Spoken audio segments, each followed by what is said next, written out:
Hey everybody, it's John. Just a quick word of warning. We had some technical difficulties with my audio in this week's episode. Unfortunately, you can still hear Andy perfectly. So enjoy. If you like to watch Survivor and when the show ends, you really want to talk about it with like-minded friends. It might be hard to find some, but don't you shed a tear. Check out the Purple Rock Podcast and this is what you'll hear. John will make some dumb jokes, Andy likes to yell and curse, and if they're not available, the backup hosts are so much worse. Spend the whole time being jerks, telling you you're wrong, and so we got this other jerk to sing you our theme song. It's the Purple Rock Survivor Podcast. Welcome to the Purple Rock Survivor Podcast. I am John. My co-host is Andy, and I'm back this week because, much like Ozzy, Andy is just an absolute shit show dumpster fire when I'm not around to be the Cirie. But unlike Ozzy, Andy's falling apart didn't get him kicked off the show. So let's talk Survivor 50, episode 11, because I have a feeling we may go along in this one, and we're behind the scenes. We're already getting a very late start. Yeah. So Andy, did you like this episode? I don't know. I mean, I didn't dislike it, I'll say. But a little sad, I guess, in some ways. But I thought it was a solid episode of Survivor. How about yourself? Yeah, I mean, I think mostly yes. There was too much Aubrey for my tastes, but that happens when there's. But really enjoyed the Devens and Ozzy content that we got and together. And honestly, like Cirie, at this point, she might just be gilding the lily on her legend because, my God, seriously, just A plus. What a gamer. Seriously, I don't know how much more you can compliment her. She's just really fucking. Yeah, no, and it's like still enjoying this season. This was in par with all of those. Just did I like and it's like at the end maybe not, but like isn't necessarily the positive outcome. But I thought it was good. I think everything's fine. Obviously, there's stuff we're going to talk about, stuff that probably bothers many viewers for good reasons, but not me. I'm having a good time. Yeah, that's the thing is I think regardless of how this season turns out, I think it's been very well done. I've liked how well the show has been produced. I've liked how well the cast has played together, interacted. I've said, I think a couple weeks ago, whoever happens to be the winner, that's only going to affect my enjoyment of this season so much. We're far enough along and we've had enough good stuff happening, but I'm like, I enjoy this season. So.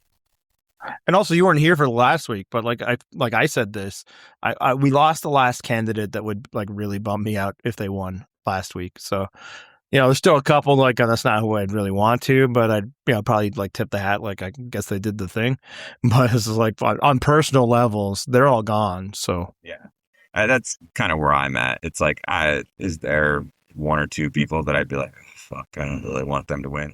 Yeah, but at the same time, the journey. I'm going to have enjoyed that. And, as part of that journey, we have a few low points along the way, emotional lows. And I think that the one this week was Ozzy, right? Losing that hurt. We actually got a very good fan mail about it. So I'm going to read that one. Normally we save the fan mails till later, but this one is very relevant to our, stuff we want to talk about. So it's coming up right now. This is the first, here's the email. This is the first time Survivor has actually moved me to tears. Watching Ozzy's rise and tragic fall felt like a total gut punch. Being only 4 years older than him, I feel like I've grown up alongside him, absorbing the same life lessons and personal growth. This season felt different. He wasn't just a physical threat. He was focusing on genuine human connection. He was finally playing as Oscar, who is Shakespearean in its execution, tragic hero undone by his inability to navigate the social landscape without Cirie. Truly, death by jury grooming. Et to Rizo, and that's from John in Columbus, Ohio. First of all, jury grooming just gives a little bit of Epstein vibes. I don't know if I'm... They're old enough. Yeah. I don't know. It just still a little skeevy. But yeah, I think this roughly sums it up. It's just like, oh man, like I've said multiple times this season, we've never been Ozzy fans. So to be this invested, just it stung more than I thought.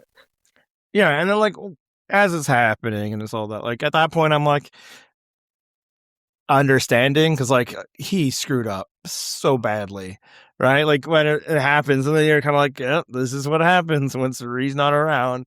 And the show, does a great job in showing it. Like obviously what he's trying to do is send Aubrey to the jury feeling good about him. And he's thinking, this is it. I'm learning. I'm working my social game here. But it was just awful. Your plan is to be like, I want to play with winners.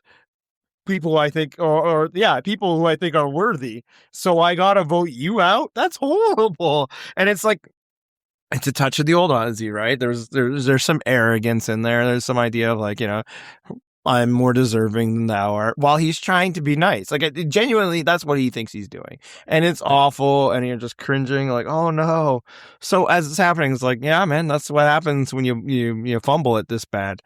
But then it happens. Yeah, that's the thing is, I think even last week, we're trying to set up this because I saw Ozzy attempting to strategize last week, and I actually texted, I think, Mike during the episode. I was like, well, what is happening? Ozzy, this is not you. You don't do this. Like, this is, learn. That's not you. And it's, the arc continues this week with Ozzy trying to do his own thing. Just such a stark contrast. Yeah. And the universe, like, literally sends him a premonition about this. Right. Like, everything is telling him, hey, man, Costanza strategy. Don't do what Ozzy wouldn't do. And this... And I say, like, of his two big mistakes, the poor jury management, and like just not just poor, like, like I touched on the really bad part, but like game wise, the worst part is feeding Aubrey all this information. She doesn't need to know that. That doesn't do anything, doesn't even help you look better. Like, oh wow, Ozzy's playing so much, like in the way that Andy tried, 2 seasons ago, where he tried to like make Rachel see that he has been playing well and did such a great job of it that she sent him home. Like, it's not even that. Like, why you're telling me that you have this secret thing and that you gave her an advantage? I guess because he views that as like, this was my big strategy. I gave away something. I'm really working with somebody. That was the worst part of it. The other mistake, not playing the idol, is like incredibly unfortunate, but in some ways understandable. Like, I can understand being in that mix of 5 and feeling like, yeah, Joe's not gonna flip on me. Rizo is my one of my number ones here. Jonathan, has been fooling him, talking to him. Like, I can understand. Like, you should, especially if you're like that committed to this jury management plan, you should make sure you stay the other day. But like, I can live with, and it's easy for me to live with. I'm not sure if he is living with it, not playing the idol, but doing that with Aubrey. Like, that's what's sent him home in many respects. Possibly worst part of it is like, even if you assume telling her these things really does help renew her jury vote, you could have still done that. Yeah, she's on the jury, right? Like, there's no advantage to doing it now versus then. I mean, maybe I guess there's some element of like, oh, it's happening in real time, so you can trust it more.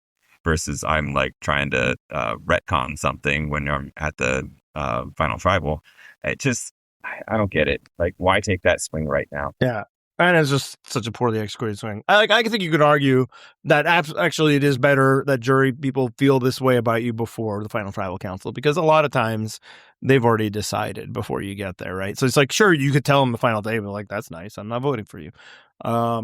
But yeah, it was so painful seeing him try to do that. It was like, no, Ozzy, no. But not nearly as painful as when Jeff holds up the final parchment. And like, there's some of old Ozzy and like, the ego of like, how dare it. But like, also, he feels so fucking stupid and it hurts. Like, he knew it, man. He had the premonition. It was right there. Why is he holding on to this thing? It's not valuable for much longer anyway. And like then obviously the betrayal, which I mean there is some, like it's not just like fake, poor sportsmanship. Rizzo betrayed him, Joe. And then it's like that wasn't fun. To see how much it hurt him was like, I've been enjoying this turnaround. And he's like, I did all that, and it's just this stark realization that no, you're just never going to be good enough to win this game. Yeah, I mean, the flip side of that though is Rizzo had to make a decision, right? Like, there was at any point Rizzo was clearly in on the plan. He could have let Ozzy know. We got tipped off that there's some sort of keyword, that like a safe word, if you will, that they had in this polycule where they could just tip Ozzy off or Rizzo off or the idol at tribal council. And so we don't know what it is. So it's entirely possible. You're watching that, you're like, maybe something Rizzo is saying, because he mentioned, it's just like a final five. Maybe that's a tip off to Ozzy, like, final five, that means play your idol. We don't know, right? And so we don't know up until the very end. Like, is Rizzo actually going through with this? Is he tipping Ozzy off? And then finally, obviously, Ozzy doesn't play it. Like, oh shit. Okay, no, he really went for it. And do you feel like that was the right move for Rizzo? A poly relationship ended poorly. First time for anything, right? This is a hierarchical polycule, and this week Rizzo just decided to close the relationship. Full monogamy. They're going to be right. Primary. Yep. He saw a chance to remove his rival, and even though it's not, I've been told that's not the way it works, and that's just a patriarchal way of thinking. Somehow, opening up the relationship did not result in happiness for everyone. If it was the right thing I understand why Rizzo does it. And he says it to Ozzy in the moment. That's not going to help you, by the way, Rizzo. He's not voting for you.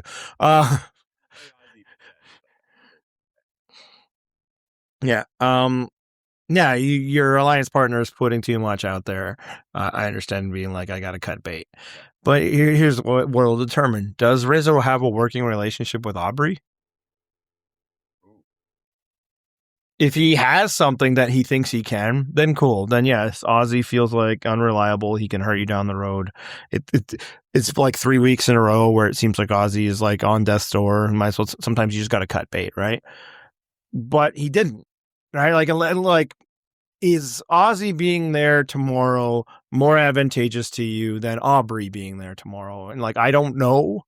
I think having Ozzy there would have been better. And the beauty is Rizzo doesn't have to burn any bridges to make this happen, right? He can vote for Ozzy. All he has to tell Ozzy is they're voting for you, bro. And now, not only Ozzy's still in the game, so sure, the ally, the polycule, all of that, but also maybe they just vote for Ozzy next week and they're not voting for you, right? Because he's not, and they'd be free to do so. The idol will be gone. Ozzy isn't as threatening. And you could say, well, now Rizzo's idol's the most threatening. That's true either way.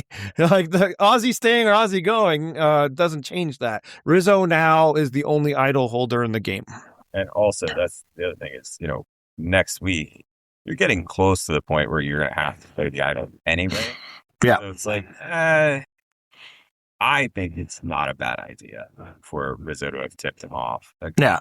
My thought at the time was like, I understand what he's thinking here, and that Ozzy was so fucking messy. And, if he really, he's going around telling Aubrey for no reason, total own goal, like, oh yeah, me and Cirie, that's my number one. It's like, you know what? I'm about to be Cirie's number one when you're gone, and which I don't know if that's necessarily. Yeah, maybe. Yeah, exactly. I think he might be thinking that. I don't know if that'll still be true. He might have just totally burned the bridges here. But yeah, I think if it were me, and knowing what we know, obviously we have a better view of what's going on than they do.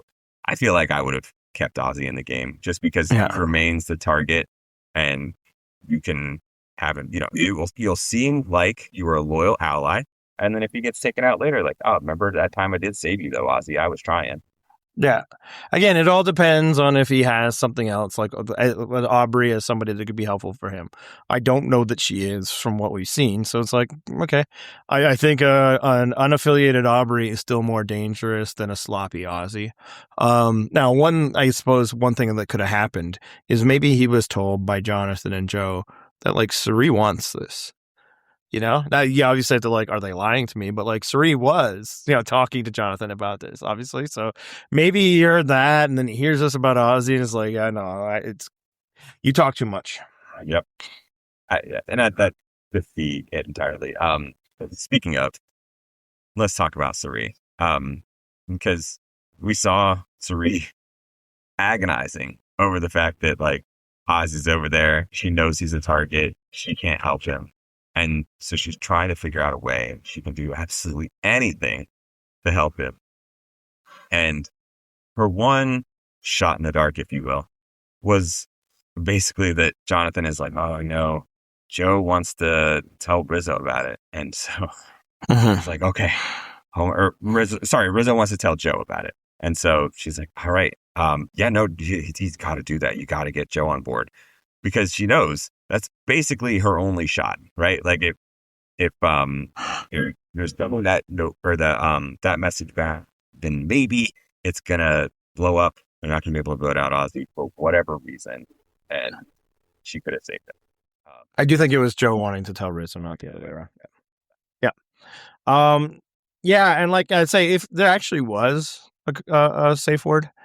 Because maybe that's just something she said to Tiffany when she's pretending that she's not aligned so closely with Ozzy.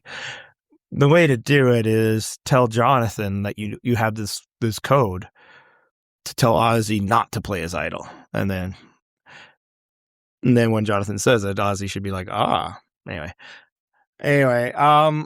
I don't. So when it's first going down, kind of similar with Rizo, it's like maybe this is better for Cirie. She's had to now 3 weeks in a row, or at least 3 weeks. I'm not sure if they're all in a row. Make moves to get the target off Ozzy, and maybe it's just like after a while, it's like, what am I going to do? Well, that's the other thing with your planet. If she's saying, "Oh, I have this secret code word with Ozzy," like she's already trying to make it so it doesn't seem like Ozzy's right one, right? Whereas exactly Jonathan coming back with this information that which Cirie might not fully have, but that Ozzy has said, Cirie's my number one. We're so tight. Mm-hmm. She then gives something. Yes, no, actually, you're right. True, dangerous for her. Yeah, I agree. No, you're right on that one because it's different telling Tiff that than it is telling Jonathan that. Yes. Yeah, no, excellent point. Yeah. So, but I still. Like, I understand where it's like, how many times can Cirie save this guy, and she can't just save him from himself. And I think in the short term, this will be I don't think this will be bad for her, especially with Ozzy blowing up that information. If she's all on board to getting rid of him, then it could be like, well, Ozzy was just wrong. Yeah, he thought I was my number one. And so, like, she might get out of that heat that was coming. But we heard in the episode, he has repeated it in his exit interviews. It's what you and I a few weeks ago hypothesized. Ozzy was willing to take her to the end, was wanting to take her to the end. I think, like, that's what Cirie's needed her whole Survivor career. Yep. And obviously, like, Cirie's biggest flaw has always been that she can't get herself to the end, and no one would take her. Although with an asterisk, because they absolutely took her to what they believed was the end in Micronesia. So it's like, does this hurt her immediate game? I don't think so. I think there's other targets and other things, and she's so well insulated socially. But her chance to win might have just walked out the door. Like, that's why she had to work so hard to save Ozzy. Yeah.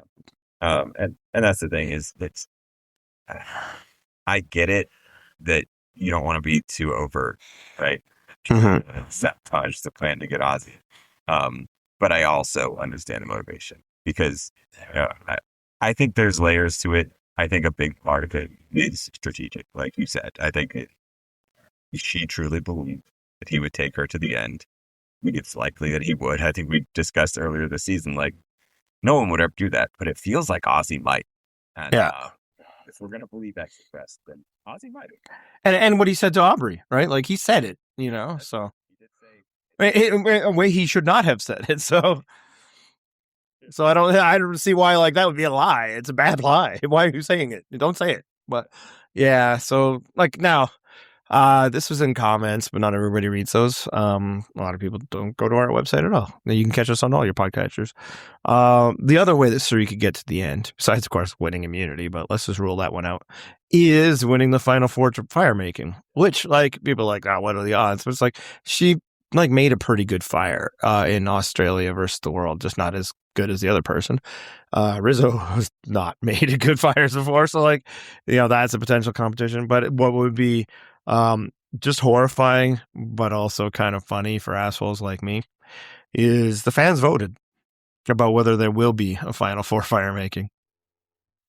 What if they vote no? And it's Final Four, and they're all like, oh, cool. Cirie. And it would just be amazing to see the fucking turn that will make our heads spin. All the opinions online. How dare they? This is what it's always been, blah, blah, blah. It's like, yeah, no, this is exactly why it exists, is to save people like Cirie. Yeah.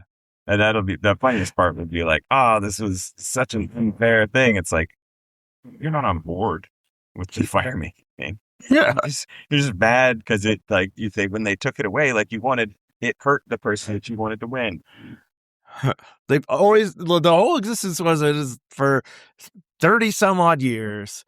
The final vote was just, seasons. Thank you. We haven't been here that long. Thank God. I wasn't podcasting in my teens. Was the final vote was just like, hey, who's the best player here that's not immune? Them. And that sucks. I know, like, we all hate fire making so much that we're going to pretend that it doesn't suck. It sucks. You could say that's the game, and that's fair, and that's true. But, it's a TV show that's like, hey, we have this thing that sucks. Is there a way that we can maybe sometimes make it so it doesn't suck? That's the thinking. No, and that, of course, it only exists to get Ben a win. A player they love so much that they hardly ever talk about him. They did bring him back that one time. Right. I mean, considering the premise of that season, it is decent offense. Anyway, so let's talk about Cirie's strategic moves in this episode. Yes. She, as Ozzy was quick to point out to Aubrey, had an extra vote. Basically, Cirie is now whoever has advantages. This is the time. She's got one. She tried to steal one. She tried to use it as round. They were like, almost worked. This is not you. In this case, she has an actual advantage. All hers, no disputing. And it's an extra vote, which you and I have said so many times. So rarely is an extra vote actually going to be beneficial to your game. The situations where it could possibly work in your favor, it's just so narrow. This was one of them. Yeah. And so then we see discussions of like, well, I might have to use an extra vote. And I'm like screaming at the TV because it's genuine. Tell me if you're on board with this. It genuinely would have hurt her legacy if she wasn't smart enough to play the extra vote there. Yeah, for sure. Oh, yeah. I mean, obviously, there are some players that they, written in stone in people's memories. Stephanie would never went to Guatemala, that sort of thing. But yes, it would have to, because this would be just an all-time blunder. Now, here's the thing. I didn't buy it. I think she knew she was using that extra vote, and you just have to say maybe so the editors have something to work with. There was concern. Obviously, there's always concern. Your team is better than the other team, and they're up, but you're still like, I'm not going to be comfortable until, the final buzzer or whatever, or till the bench is empty. But yeah, I was like, she's going to do it. Because this is the thing with extra votes. If you find yourself in a situation where it might be useful, just fucking do it, because it's unlikely you are going to find yourself in two. And this was it. Like, because, the alternative is that she's truly believing that Emily is turning on Rick. And it's like, that would be nice, but you have to prepare that they aren't. And thus, you need to beat 2 votes. Yes. And you can't prepare for the fact that Emily will not turn on Rick. Like, it's a rare opportunity, right? It's like one of those few times that make the outcome a near guarantee with your advantage. Yeah, because the alternative would be you're just voting for Emily. You're not, you don't trust this at all, and then Rick gets to either you hope he burns his idol, but you're not doing a 2-1, possibly 2 split. No. So yeah, no, and so there's some concern, but otherwise, yeah, she can outmaneuver Emily. There's no shade to Emily on that. Emily did everything she could in that scenario. She was facing long odds, and we haven't gotten to that yet about like, oh, this is unfair. Obviously, Ozzy goes home because he doesn't have his strategic partner, I guess. Not all partnerships are 50-50. If you got 10% stake, you're still a part owner. I don't know, 10% is accurate. And it wasn't 10% either. But yeah, like Emily did what she could, but she didn't. But yeah, I was confident Cirie was going to figure that out. So when it happened, it's like, okay, we're good. And just there was some confusion, even a bit by me. Like it happens, like, why are they getting to revote? And then I figured it out quickly. So people are wondering, why did Emily and Cirie get to vote again? And I should say, I did look around to see if Probst clarified this or anybody asked, but it wasn't out there. So this is a bit of guesswork, but I'm right. So Cirie voted twice, correct? Emily votes once, correct? And I think what people have defaulted, because like almost every other time that this happened, when voting is tied, the people who vote do not get to vote on a revote. But that's not actually the rule, that you don't get to vote on a revote. You don't get to vote on a revote because your votes cancel each other out. So there's no point in voting each other out, right? You can't vote for yourself unless Jimmy Fallon decides that you can. Or that you must, I suppose, is the answer. So you can only vote for the other person. So there's no point. But that's not the case here. Their votes don't cancel each other out. Cirie had 2, Emily had 1. And this has always been established. Obviously, it took a while for us to see it because you have to find a scenario where there's a tie vote with an extra vote. But you get to keep your extra vote in the next vote. Okay? Now, what they could have done is have Emily, like, you're screwed because one of your votes cancels out one of Cirie's. But what they're doing in that scenario is not giving away who had the extra vote. It's supposed to be secret. You do it in the confines of the booth. Now, the very fact that both of them are voting betrays that it is one of those two, but it's still one of those two. And this isn't like a new rule. This isn't Survivor making up something to fucking finally even the karmic score for Cirie. We had the same similar situation, just a little different. Like 2 seasons ago with Sam and somebody else, like in 48 it is, where Sam did not have a vote. He was not allowed to vote because Survivor fucking loves that. And then the person he was tied with did have a vote. So they got to re-vote because their vote was not canceled out. So it's not, if you are in a tie, you don't get to vote. Now, I know some fans, like, the whole time we assume that the extra vote holder won't get to vote. So that's why you got to give your extra vote away. Yeah, those were assumptions that were made based on wrong facts. Well, and I think also, we haven't seen it, but if you had a 3-way tie, right? If it's 2-2-2 somehow, like, those people... Everybody gets to vote. That's what I'm saying. Those people who got votes on them would still get to vote, but you have 2 other options. Yeah. Like, it's not just that because you're one of the targets, you don't get to vote. Mm-hmm. Just that, as you said, they would have canceled each other out. Yeah. And then, like, Rick's 2 votes didn't matter because they did not count. So that part doesn't factor in. It was the 2-2, but with Cirie having 2 votes to Emily's 1 means that things weren't canceled out. So that's what was going on there. And Survivor didn't change any rules, didn't do anything wrong. We just never seen it before. Yeah. So, as always, props to Cirie for out Yeah. there. She's so fucking good. Yes. As you said, look, Emily was doing everything she could. There was limited stuff that she could work with there. One thing that I actually thought, though, is getting back to the Cirie and Ozzy connection. Like, I think there's an element of this where, because Emily had been willing to move on Ozzy very recently, Cirie wanted her gone. Like, I think that was part of it, right? Like, it was... I think that she, on some level, was hoping that Devens was going to play that idol and that she wanted to be the one to take the Emily votes, right? Like, she put both of her votes on Emily. They had to come up with some split. It might mean nothing that she was like, no, I'll be the 2 Emily votes. I think there was some degree of like, you know what? She came for Ozzy. I'm going to take her out myself. And I think, we talked about how like Ozzy turned his game over to Cirie. But I think she kind of took that to heart, right? Like, she's been doing everything she could to advance his game. So it's like a symbiotic thing, right? Like, yes, she is taking him under her wing, but also like he's getting a benefit from that. But then to a degree, she's willing to risk some portion of her game to protect him. And I think that she took the kill shot just for him here. That's at least in my head canon how it was going. I guess we don't know that it's not true. And I can't imagine she'd be like, yeah, I paid her. Maybe that'd be cool. She does, remind us every once in a while that she is Oprah in a gangster suit. Gangster in Oprah suit. That's right. You get a suit. That's a gangster in Oprah suit. No, the other way around. I liked Emily this season. I thought she was fun.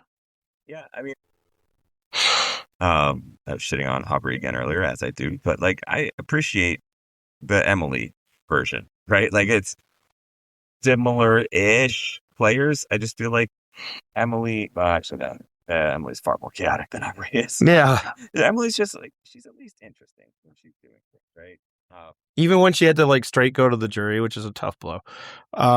She made a crazy face of what was going on with Ozzy and stuff. Like, yeah, I think she'll be fun there. Like, we have not spoken positively of her this season, and I don't regret a single thing I said. I was right.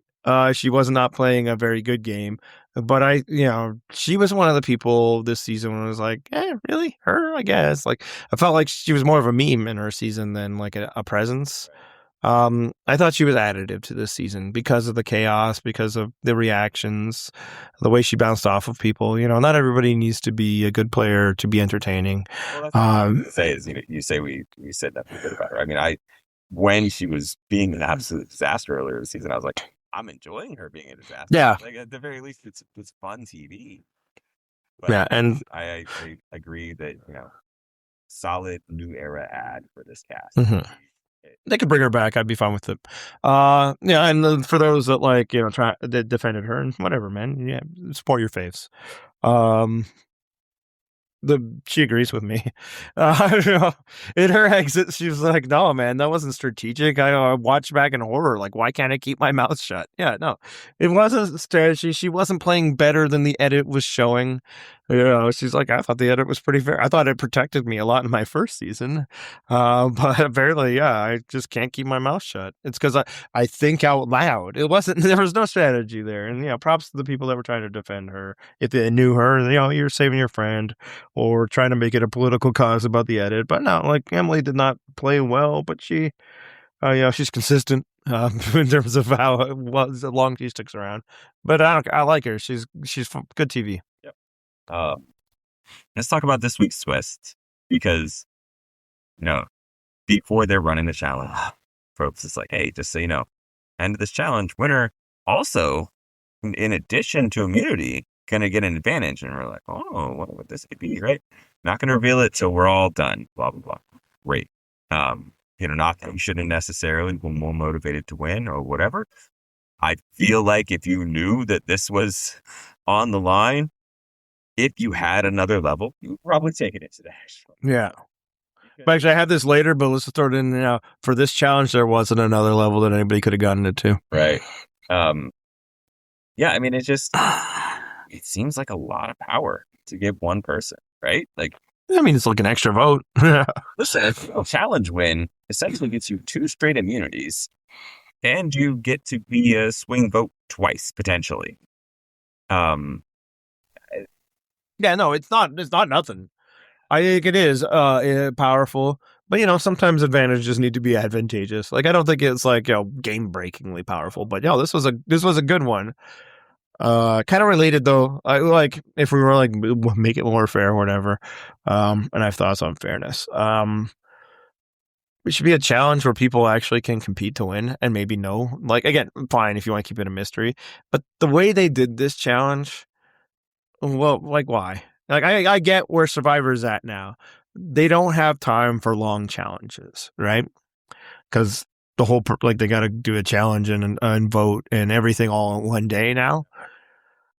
Okay, then like you got to take this one out because like it didn't really challenge anybody until it was like impossible, and then it was just a fluke. Like literally, the person who won fell before the person and like that was the right call. Like Tiffany was like full 2 feet on there while everybody's falling down. So like she wasn't like robbed or anything, but like Jonathan wasn't like he was milliseconds better than the other people. Like it just became a shit show, right? Yeah, it was just all fluke. And it's like, this challenge is supposed to be, how long can you stay? And in the past, I think it first evolved like 2 competitors, like, we're going to be here all day. So how about like, you want to go to 1 foot? I feel like they went to 1 foot after like 40 minutes or something, you know? Yeah. So it's just like, okay. Like again, 2 people fell, I think, before that. Maybe 3. Maybe it was like Aubrey. I think it was just Cirie and Rick. I can't remember, but yeah, barely anybody fell in the actual challenge portion of it, and then it was just like, all right, let's see what happens, and it was like over. It was over before they could even notice that one of the people should have been taken out, right? So like, for that much power to be basically random, kind of sucks. But more like, if you're not gonna let this challenge go on a long time, it's got to be removed from the deck. But yeah, in terms of the twist itself. I mean, I never like post merge splits. I like them less the later in the game that they occur. But I mean, we said this before. There was 24 people this season. Like, I kind of just went in and it's like, they're gonna do some things that, you know, I may not love to get rid of multiple people per episode. And since I kind of accepted that as table stakes, this didn't bother me that much. Yeah, I thought it was kind of interesting, like little twist on it. I like it better than we're randomly splitting you into 2 groups for a challenge, and there's going to be 2 immunities. 2 immunities would have been bad. Right. I like the twist of somebody going back and forth, and we would have liked it even more if we liked that person. I mean, it was nearly Tiffany. It was also nearly Emily. It was basically nearly half the competitors because, as you said, they all fell. Yeah. So like, again, like, I hope that they don't do stuff like this, or if they do, closer to when there's like 10 people than when there's 8 or whatever, or 9, I guess. I guess that's only 1. Later, like, again, but 10 means more in a like 18-person season than it does in a 24. Or it means different things. But it's just like, yeah, I mean, they had to get rid of a lot of people, and like, Rick Devens was like the 24th person on this cast, and I really like him, you know. Rizo was like the 22nd, and I really like him. So it's like, in order to get these people, this was a trade-off. And I didn't, and like, people have pointed out, like, this could have been so disastrous, right? It could have been Cirie and then like 4 people immune. Yeah. First off, I feel like Cirie would have convinced her time base not to play their idols, but who knows? Yeah, that would have sucked a lot, but that didn't happen. So it's like, that's another thing that's happening this season that I'm liking, and I'm gonna let you talk in a second. Sorry, I've gone long. Is all of these things that could have really broken the game, other than like the Christian one, kind of didn't because of circumstance. So it's like, I'm still enjoying it. Sorry, you. Oh no, I mean, that actually transitions pretty well into the next thing I want to talk about, which is Rick Devens, because there was something last week that, you know, insane. I wasn't podcast last week, but as part of that insane twist, Rick Devens got this immunity idol that he got to play this week. And like, I think you and I are probably on board with this. Like, Devens is just, you know, he's just having fun out there. He's this late era intangibles guy. You know, he's just doing whatever the fuck he wants. He's just trying shit, and with a smile on his face. And it's fun to watch. Yeah, I can understand if you're not rooting for Rick Devens. We all root for different things, different people. But if you're legitimately not enjoying Rick this season, you're not enjoying his silly little like dance at the beginning, like jumping for joy and all this. Yes, absolutely playing for the camera and for us at home.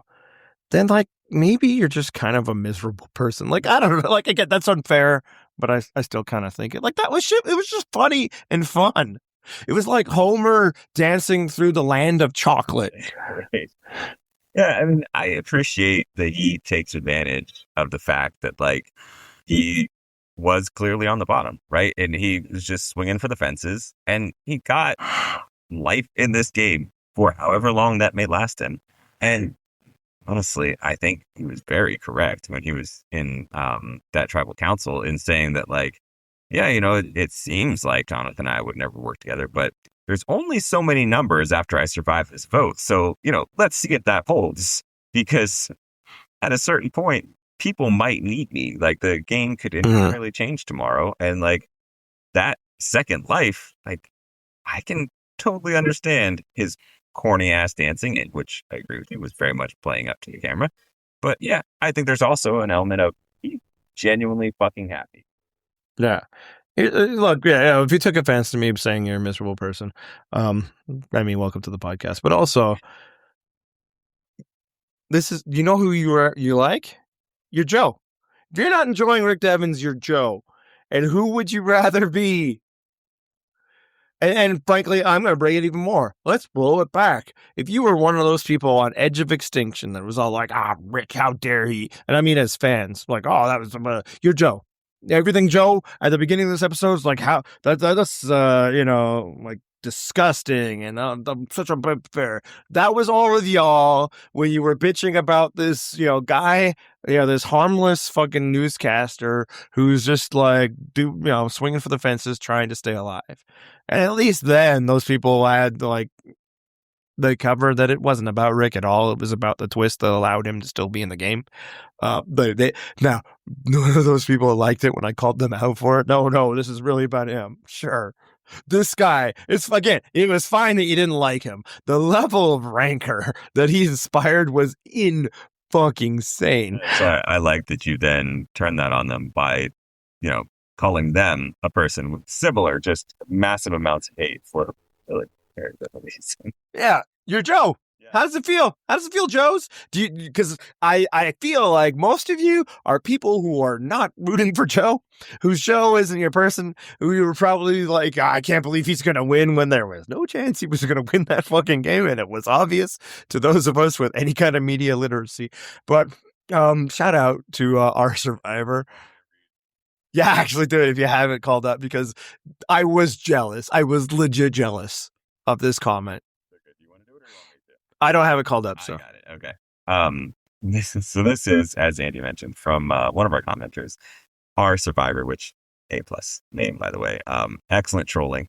So the comment is, wait, you're telling me for the second time Joe and his honor-based alliance has failed, and that they never had any real chance of succeeding, and that the show has been setting it up to fail and is now openly mocking it, and that my irrational, toxic, and parasocial hatred of him and the show is actually a result of my own media illiteracy?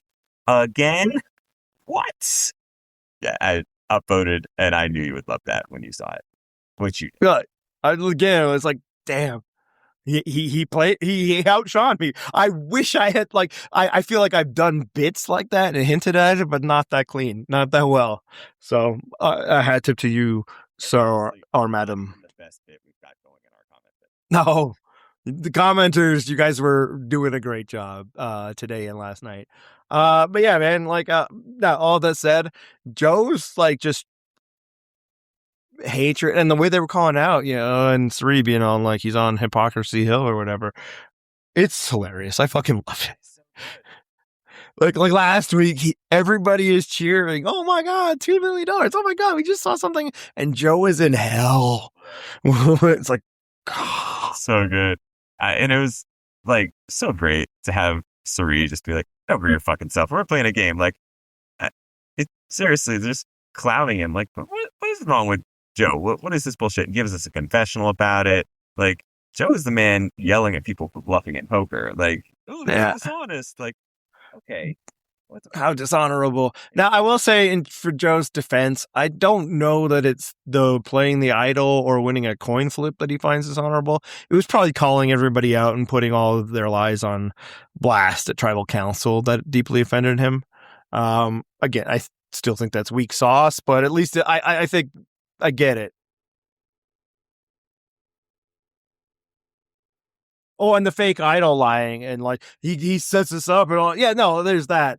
But I don't think it was winning the coin toss. I'll just say that. I know, but I'm just saying, like, in general, he's willing to just shit all over the Devens clowniness. Oh yeah, no, it's just killing him, because this is not Survivor to Joe. Right. And to Joe, I have this message. You're not listening, nor should you. This is not your shit. You want it to be one way. but it's that other way. All right. Let's see. Do we have anything else from this episode to discuss? I don't think we do. No, I think we're good. Time for some fan mail. This one was actually from last week, but apparently you did not discuss it. I'm taking your word for that because God forbid I ever listen. So from our fan mailer, whose name you may recognize, I'm rewatching season 28, so decided to dig into your archives and listen to your pods after each episode. Who are these people? They invited guests on, they edited voicemails into the show, they directed people to multiple ways to reach them. Laziness comes for us all, I suppose. For real, though, bring back the 0% Club. Don't shut it down just because Andy embarrassed himself with adding Tony. And that's from John in Columbus, Ohio. 2 in this same episode. They're actually technically a week apart, but as I said, this one was last week's and I wasn't around for it. First of all, I wonder how bad our old episodes are, but I refuse to find out. All right. Secondly, I am not willing to stay up. I'm a different man now. I'm not willing to stay up past my grown man bedtime and edit voicemails into the show. So, next question. Hi, Sarah here. I would love to hear you guys elaborate on what's with the Rizzo hate. From everything I know about what you guys like in a player, I thought you were gonna love him, and I didn't listen to your 49 coverage. So when I came on 50, I was expecting you guys to have liked him, and you're all like, Rizzo, I don't like Rizzo, I like Charlie more than Rizzo. And I'm so shocked. I feel like he has, obviously no one can be him, but has a lot of Tony elements to his gameplay that I thought you guys would have praised. I mean, you're Tony Glazers. Is it just because he's young? Is it because he's cringe? Is it because he's the Riz god? It's a joke, right? He's 26. He's too old for that. And I know I'm 26. So yeah, I want to hear more. I think he's kind of good. I've been enjoying him. He takes it so seriously and he's fun. So yeah, come to terms with that. All right. I'll answer this one. Because I feel like this is more me. More you than me, but we sound the same. We're the same guy for so many people. Unless it's a fake idol, it's just whatever. Have that take. It's great when it happens. I'm genuinely amused every time it happens. Yeah, this is more me than you. I've been very hesitant to embrace Rizzo, and I have to say, it was just the confessionals.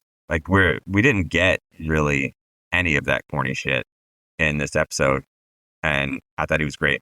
I'm on board. As the Jizz God to his Riz God, I fully endorsing.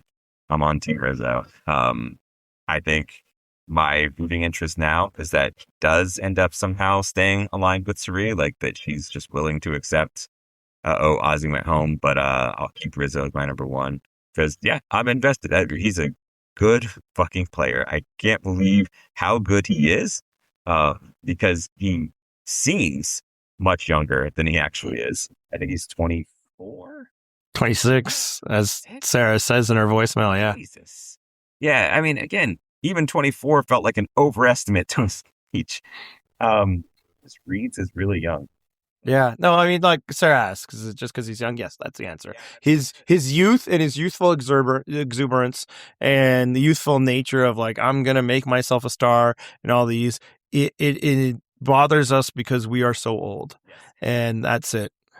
Yeah. And I'll say, I'm a nice little running subplot to a lot of our comments, fan mail, now voicemails, is young people coming on and just fucking slandering us for how old we are, and and their defense for Rizzo, and it's been great. It genuinely, because again, I've actually turned around on Rizzo pretty quickly in 49, but yeah, I keep it coming because for one, it does remind us that there are younger people out there, so maybe not every reference that we should make was from when TVs were in 4:3. I mean, we're going to keep it going, but yeah, man, keep us a task because it's not it's fun for us. It's never going to offend us because again, I've been young. It was fun at the time. I'm not interested in going back. Yep. Yeah. All right, one last fan mail for this week. This one came in twice, but I wanna read the second one verbatim as it is because I don't know why. It says, "Do not remove." At first, before it even starts the rest of it, like, why is that there? Did he type that? I don't know. Anyway, do not remove. Hey folks, Bat Leon here. While there's talk in confessionals about people changing their game this season, most of that talk has centered around two players, Ozzy and Jonathan. To the point that even Jonathan had a confessional where he clocked Ozzy's shift in gameplay. Is Jonathan really changing as much as Ozzy, though? Is the edit pointing us to an endgame confrontation between their styles of play? And have they changed enough that either is in play to win the game? This came last week, to be fair. The timing on this one, It because it came actually didn't come last week. It came like Tuesday. Yeah, and then obviously Wednesday. So the answer, no. I'm confident in suggesting Baleon that this is not an endgame confrontation between their styles of play. I do think there's a bit here too that's worth addressing, which is that like Jonathan does feel like he's changed his game a bit, right? Mhm. I think legitimately. Yeah, I don't remember his game super well, but it honestly, especially after this episode, feels like he's probably changed the game more than Ozzy has, right? Because we got glimpses of the old Ozzy there, and Jonathan has stayed on message. Like he does seem to be much more adaptable this time. I thought he worked really effectively in his role. Obviously, he has a lot of freedom in that role, but he could have just been like, "This is the way it is." But no, like he was working with Cirie to make it happen. Against there, he asked before even suggesting it with Tiffany, like, "Who would you want?" And they're like, "Ozzy." Yes, me too. When Joe was like, "No, we got to tell Rizo," I was like, but like he showed the patience. So yeah, even felt Aubrey out, just like, okay, well, you say a name then. And then she says Ozzy, and it's like, okay, great. Yeah, and he's like, I don't trust her. It's like, yeah, I don't know that you need to trust her. It's like, she's not voting for herself. Yeah. You can trust her self-interest in this one. Is that like he's understanding, like strategically, whether I like her or not, it's in her best interest. Like our interests are going to align with this vote. So I don't have to trust her so much as just like realize that she's probably going to be logical. Yeah. And like where the lack of trust is you get her to say something before you do so that she doesn't just run it over to, Rizo and Ozzy to use against Joe or something. So, yeah, I think Jonathan could win this game. He's still on my list of players that could. Getting back to the other, he's not on the 0% list, a thing that does not exist. To quickly address that is not just because I screwed up royally. Like that's hilarious because that was the first fucking day of the 0% club. I was trying to make, like, I'm going to show you, this isn't just picking off the easy stuff. Yeah, and it lasted several seasons. Well, that stopped for the same reason, and then later predictions. I just, after a while, decided that, predictive discourse is not that fun. It causes a lot of arguments. It boxes you in conversationally. It's like how all NBA podcasters will spend all season long like, yeah, but none of this matters because the Thunder are going to win. It's like, okay, but we got to do this every week. Can we talk about other players and other teams? And a lot of Survivor seasons get that way where it's like, there's probably two people who can still win. So that shut off narrative discussion points. But I do think I can see a path where Jonathan still wins. And that still includes a jury voting for him. Because, you got to remember, Coach and Chrissy are on this jersey. There are people on. Yeah. I mean, I think it's less likely that Joe will be, but it still could happen. All right. So that's it for the fan mail this week. So, of course, I feel like the show just served this one up to us on a platter this week. Ozzy had this premonition. He has this dream. It's gonna shape his Survivor experience this season, and no better time than to do top 3 dreams. So number 1 for me with the bullet, it's me, it's Allison Felix, Shakira, Kobe. Oh, dude. I feel like, yeah, we do mark explicit, but okay. Well, okay, fine. Let's just do top songs about. All right, I saved you all. Thank you. You can. But I just so you know, it got really hot. All right, top 3 songs about dreams. This one actually had a lot of different. It's funny because I think a couple just popped in my head. I'm like, oh, this is gonna be easy. It's gonna be these. Yeah. And I just kept thinking of more, and I was like, oh shit, this is harder. Yeah. Yeah, and a lot of possibilities. I do feel like once I get my answers, like those would be pretty ass basics. Like they're the first, they were the ones that popped in, but then it did expand. I'm gonna give an honorable mention. Generally, when I was thinking about dreams, dream songs tend to have a vibe or whatever. But then you have to remember, not all dreams are good dreams. And so for my honorable mention, I'm going with "Enter Sandman" by Metallica. That's actually my same honorable mention. Okay. Yeah, great song. And I was thinking too, like it's. Like, some of the songs on my list are obviously explicitly about dreams. Yeah. Dreams. But like, they may reference dream or whatever it might be. But like, this one definitely fits the vibe. All right. Since I'm still here, do you want to go 3? Sure. All right. My number 3 is actually next bit of interesting. It's Daydreaming by Lupe Fiasco. Okay, yeah. So for my songs about dreams, I went with a song called Dreams. Now that gives you a couple options. This one would be by the Cranberries. Oh, well, shit. Not to spoil it, but that's my number 1. There you go. You know why though? For me, because I debated where to put it, but they got that R.I.P. Dolores bump because that's not even my favorite Cranberries song. No. I don't know if it makes my top 3 Cranberries, but apparently it makes my top 3 Dreams. Love her voice, and yeah, it definitely doesn't make my top 3. Yeah, that's my number 1. Spoiler. All right. Well, yeah, then I'll go 2 so that you can still have something to say. My number 2 is a song called Dreams, but this time by Fleetwood Mac. And I see how related it is to Cranberries. It had a nice little like rebirth vibe when there was that video of the guy in the Kobe jersey skateboarding to Dreams while drinking cranberry juice or whatever. Yeah. So there you go. Way to tie that all together. You're a professional podcast. All right, keeping my amateur status. Yeah, my number 2, which is equivalent to my number 1, because you already took my number 1, Boulevard of Broken Dreams by Green Day, which again mentions dreams in the title. Yeah, there's some reference to the song, but yeah. All right, my number 1, I feel like I've had multiple opportunities to list this song or something. Like we did Space, and I'm like, yeah, honorable mention or whatever, but now I'm going with Moon Age Daydream by David Bowie. Yeah, I figured it was going to be a Bowie. Yeah. As soon as you said Space, I was like, oh, so Bowie. Yeah. Now, if we ever do one about Moon, no, I already missed the one about Moon, so there you go.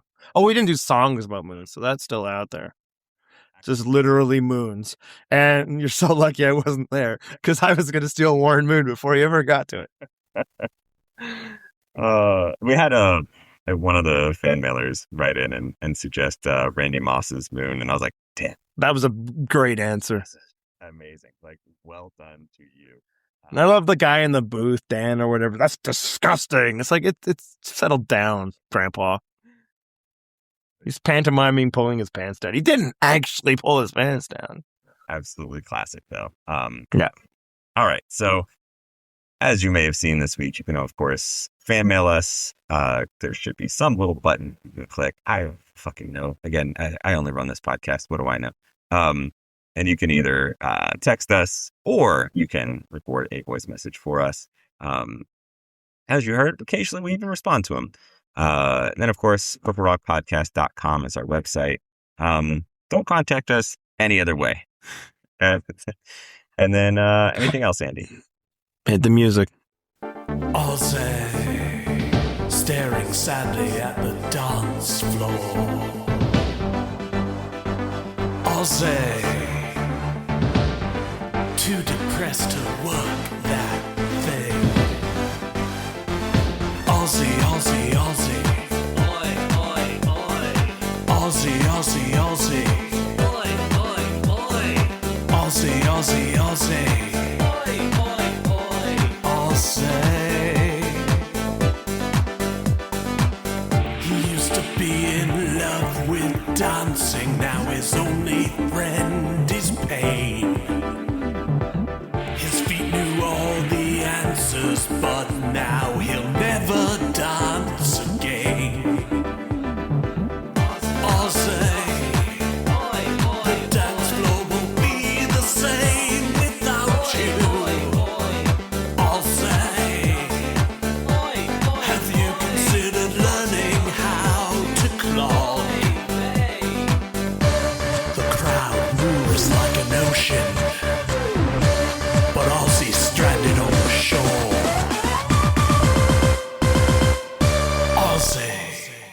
Jonathan